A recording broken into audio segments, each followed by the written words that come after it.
আমি সকলোৱে জানো যে কেন্দ্ৰীয় চৰকাৰে নতুন পে কমিশন ইতিমধ্যে ঘোষণা কৰিছে যোৱাকালি কেন্দ্ৰীয় চৰকাৰে নতুন পে কমিশন নটিফাই কৰিছে অসমতো আমি খুব সোনকালে দৰমহা আয়োগ গঠন কৰিম যাতে ৰাজ্যৰ কৰ্মচাৰীসকলে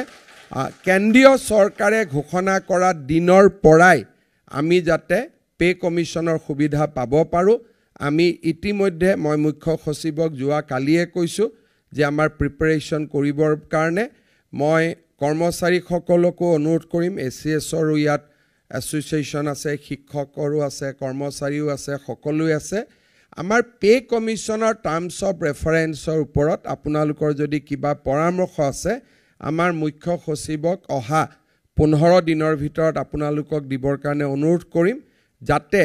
টিঅআৰ খন আমি ভাল কৰি বনাব পাৰো টাৰ্মছ অফ ৰেফাৰেন্স খন আমি ভাল কৰি বনাব পাৰো কাৰণ আমাৰ কৰ্মচাৰীসকলে পে কমিশন হোৱাৰ বহুত দিন পিছলৈ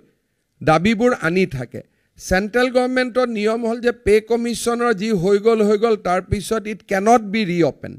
কিন্তু আমাৰ ইয়াত সেই কথাটো নহয় পে কমিশনতো যাব তাৰ পিছত মুখ্যমন্ত্ৰীৰ ওচৰতো আহিব এইবাৰ আমি ভাবিছো যে যি হ'ব পে কমিশনত হ'ব দিব নিদিব it will B a decision যেটো মুখ্যমন্ত্ৰীয়ে নলয় যেটো পে কমিশনে ল'ব সেই কাৰণে আপোনালোকে যিমান আপোনালোকৰ কবলগীয়া টাৰ্মছ অফ ৰেফাৰেন্স আছে আপোনালোকে এবাৰ পে কমিশনক দি দিয়ক যাতে আমি এখন ভাল পে কমিশন গভৰ্নমেন্ট অফ ইণ্ডিয়াই 18 মান্থছৰ সময় দিছে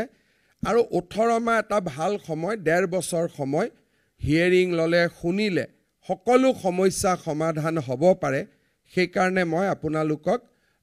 পে কমিশনৰ ক্ষেত্ৰটো আজিৰে পৰাই মুখ্য সচিবৰ লগত আলোচনা কৰি টাৰ্মছ অফ ৰেফাৰেন্স দি দিবৰ বাবে মই অনুৰোধ কৰিম যাতে আমি